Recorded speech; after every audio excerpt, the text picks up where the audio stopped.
Hello friends, welcome back to my channel. ಇವತ್ತಿನ ವಿಡಿಯೋದಲ್ಲಿ ನಾವು ಪ್ರೊನೌನ್ಸ್ಗಳ ಬಗ್ಗೆ ತಿಳಿದುಕೊಳ್ಳೋಣ. ಪ್ರೊನೌನ್ಸ್ ಗ್ರಾಮರ್ನ ಒಂದು ಪ್ರಮುಖವಾದ ಪಾರ್ಟ್ ಆಗಿದೆ. ದಿ ಬೇಸಿಕ್ ಇಂಗ್ಲಿಷ್ನ ಫೌಂಡೇಶನ್ ಆಗಿರುತ್ತದೆ. ಸೊ ಆದ್ದರಿಂದ ಈ ವಿಡಿಯೋನ ಕಂಪ್ಲೀಟ್ ಆಗಿ ನೋಡಿ ಮತ್ತು ನನ್ನ ಚಾನಲ್ಗೆ ಮೊದಲ ಬಾರಿಗೆ ಬಂದಿದ್ದರೆ ಚಾನಲನ್ನು ಸಬ್ಸ್ಕ್ರೈಬ್ ಮಾಡಿ, ವಿಡಿಯೋಸನ್ನು ಲೈಕ್ ಮಾಡಿ ಮತ್ತು ಶೇರ್ ಮಾಡಿ. Without wasting any time, let's start the video. ಮೊದಲಿಗೆ ಪ್ರೊನೌನ್ಸ್ ಅಂದರೆ ಏನು ತಿಳಿದುಕೊಳ್ಳೋಣ. ಪ್ರೊನೌನ್ಸ್ ಅಂದರೆ pronoun is a word used instead of noun. ಅಂದರೆ ಪ್ರೊನೌನ್ಸ್ ಅಂದರೆ ಸರ್ವನಾಮಪದ, ನಾಮಪದದ ಬದಲಾಗಿ ಬಳಸುವಂತಹ ಪದವಾಗಿರುತ್ತದೆ. To avoid the unnecessary repetition of noun. ಅಂದರೆ ಪ್ರತಿ ಬಾರಿ ನಾಮಪದವನ್ನು ತೆಗೆದುಕೊಳ್ಳಲು ಆಗುವುದಿಲ್ಲ. ಸೊ ಅದರ ಬದಲಾಗಿ ಬಳಸುವ ಪದ ಪ್ರೊನೌನ್ ಆಗಿರುತ್ತದೆ. ಅದರ ಕೆಲವು ಎಕ್ಸಾಂಪಲ್ಸ್ಗಳನ್ನು ಮುಂದೆ ನೋಡೋಣ. ಅದಕ್ಕಿಂತ ಮುಂಚೆ ಫಸ್ಟ್ಗೆ ನೌನ್ ಅಂದರೆ ಏನು ತಿಳಿದುಕೊಳ್ಳೋಣ. ನೌನ್ ಅಂದರೆ ನಾಮಪದ. ನಾಮಪದ ಅಂದರೆ ಹೆಸರು. ನಾಮಪದ ಎಂದರೆ ವ್ಯಕ್ತಿ, ವಸ್ತು, ಪ್ರಾಣಿ, ಸ್ಥಳ ಅಥವಾ ಭಾವನೆಗಳ ಹೆಸರನ್ನು ಸೂಚಿಸುವ ಪದ ಇದಾಗಿರುತ್ತದೆ. ಉದಾಹರಣೆಗೆ ವ್ಯಕ್ತಿಯ ಹೆಸರು ರಾಮ, ಸೀತಾ. ಸ್ಥಳದ ಬಗ್ಗೆ ಮಾಹಿತಿ ಕೊಡಲು ಬೆಂಗಳೂರು, ಭಾರತ. ವಸ್ತು ಅಂದರೆ ಕಾಗದ, ಮೇಜು. ಪ್ರಾಣಿಗಳ ಹೆಸರು ಎಮ್ಮೆ, ನಾಯಿ. ಭಾವನೆಗಳನ್ನು ಹೇಳುವ ಹೆಸರುಗಳು ಸಂತೋಷ, ದುಃಖ. ಎಕ್ಸಾಂಪಲ್ ವಾಕ್ಯಗಳಲ್ಲಿ ನೋಡುವುದಾದರೆ, ರಾಮ ಶಾಲೆಗೆ ಹೋಗುತ್ತಾನೆ. ಇದರಲ್ಲಿ ನಾಮಪದ ಯಾವುದು ಬರುತ್ತೆ ಅಂದರೆ ರಾಮ. ರಾಮ ಶಾಲೆಗೆ ಹೋಗುತ್ತಾನೆ, ಯಾಕಂದರೆ ಪರ್ಟಿಕ್ಯುಲರ್ ಆಗಿ ಅಲ್ಲಿ ಹೆಸರು ಕೊಟ್ಟಿದ್ದಾರೆ. ನೆಕ್ಸ್ಟ್, ನಾನು ಪುಸ್ತಕ ಓದುತ್ತಿದ್ದೇನೆ. ಇಲ್ಲಿ ನಾನು ಅಂತ ಇದೆ ಅಂದರೆ ಪರ್ಟಿಕ್ಯುಲರ್ ಆಗಿ ಹೆಸರಿಲ್ಲ. ಇಲ್ಲಿ ನಾಮಪದ ಯಾವುದಾಗುತ್ತೆ ಅಂದರೆ ಪುಸ್ತಕ. ಪುಸ್ತಕ ಒಂದು ವಸ್ತು ಆಗಿರುವುದರಿಂದ ಇಲ್ಲಿ ಪುಸ್ತಕ ನಾಮಪದ ಆಗುತ್ತದೆ.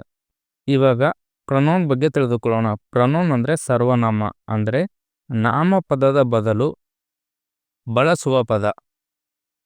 ಅರ್ಥ, ಸರ್ವನಾಮ ಅಂದರೆ ನಾಮಪದದ ಬದಲಿಗೆ ಬಳಸುವ ಪದ. ಈ ಪದಗಳು ಪುನರಾವರ್ತನೆಯಿಂದ ತಪ್ಪಿಸಲು ಉಪಯೋಗಿಸಲಾಗುತ್ತದೆ. ಅಂದರೆ ಪದೇ ಪದೇ ಆ ಪದಗಳನ್ನು ಬಳಸುವುದು ತಪ್ಪಿಸಲು ಇದನ್ನು ಉಪಯೋಗಿಸಲಾಗುತ್ತದೆ.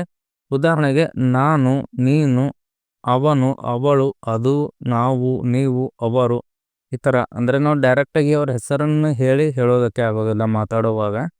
ಸೊ ನಾವು ಕಾಮನ್ಲಿ ಹೇಗೆ ಇದು ಮಾಡ್ತೀವಿ, ಅವನು ನಿನ್ನೆ ಬಂದ, ಇವನು ನಿನ್ನೆ ಹೋದ, ಈ ಥರ. ಈಗ ವಾಕ್ಯಗಳಲ್ಲಿ ಎಕ್ಸಾಂಪಲ್ ಒಂದಿಗೆ ತಿಳಿದುಕೊಳ್ಳೋಣ. ರಾಮ ಶಾಲೆಗೆ ಹೋಗುತ್ತಾನೆ. ಅವನು ಒಳ್ಳೆಯ ವಿದ್ಯಾರ್ಥಿ. ಇಲ್ಲಿ ಅವನು ಎಂಬ ಪದ ಬಂದಿದೆ. ರಾಮ ಶಾಲೆಗೆ ಹೋಗುತ್ತಾನೆ, ಅವನು ಒಳ್ಳೆಯ ವಿದ್ಯಾರ್ಥಿ. ಇಲ್ಲಿ ಅವನು ಎಂಬುದು ಸರ್ವನಾಮ. ಅವನು ಎಂಬ ಪದವು ಇದು ರಾಮನ ಬಗ್ಗೆ ಹೇಳುತ್ತಿದ್ದೇವೆ ಎಂದು ಸೂಚಿಸುತ್ತದೆ. ಸೊ ಅದಕ್ಕೆ ಬಳಸಲಾಗುತ್ತದೆ. ಮತ್ತೊಂದು ಎಕ್ಸಾಂಪಲ್, ಇದು ನನ್ನ ಪುಸ್ತಕ, ಇದು ಹೊಸದು. ಇದು ನನ್ನ ಪುಸ್ತಕ, ಇದು ಹೊಸದು. ಇಲ್ಲಿ ಇದು ಎಂಬ ಪದವು ಪ್ರೊನೌನ್ ಆಗಿದೆ, ಸರ್ವನಾಮ ಪದವಾಗಿದೆ. ಅದು ಪುಸ್ತಕವನ್ನು ಸೂಚಿಸುತ್ತದೆ. ಇಲ್ಲಿ 2 ಸರಿ ಪುಸ್ತಕ ಎಂದು ಬಳಸಿಲ್ಲ. ಒಂದು ಸರಿ ಪುಸ್ತಕ ಅಂತ ಹೇಳಿದ್ದಾರೆ, ಇನ್ನೊಂದು ಸರಿ ಇದು ಎಂದು ಮೆನ್ಷನ್ ಮಾಡಿದ್ದಾರೆ. ಅಂದರೆ ಅದು ಪುಸ್ತಕವನ್ನೇ ಸೂಚಿಸುತ್ತದೆ.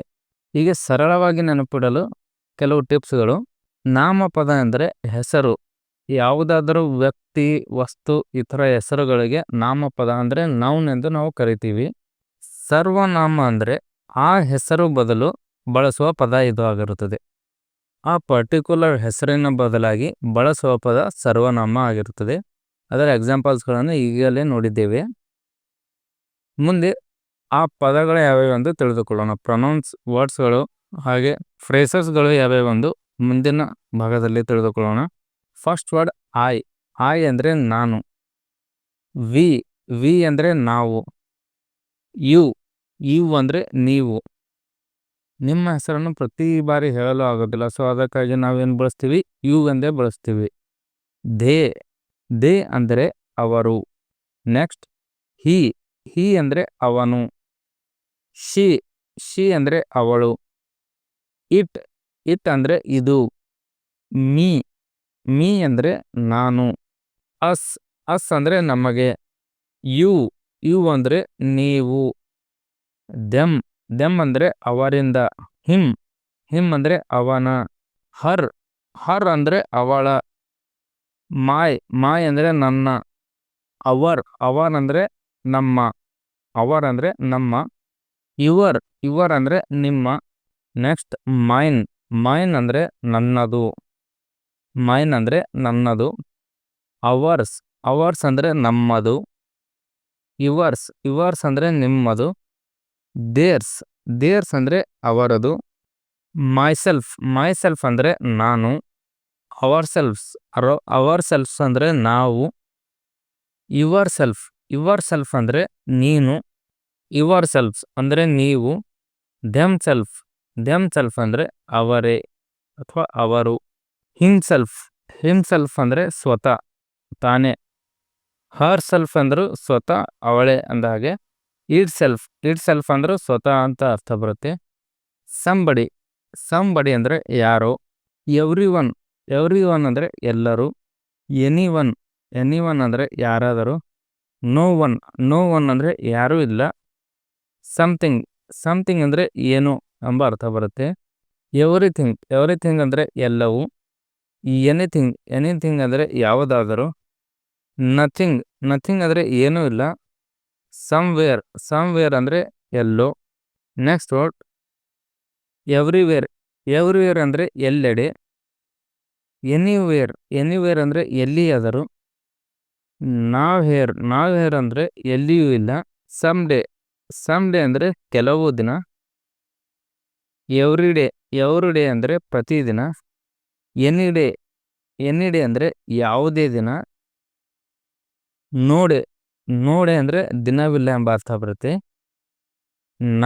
ನಾವ್ ಅಂದರೆ ಈಗ.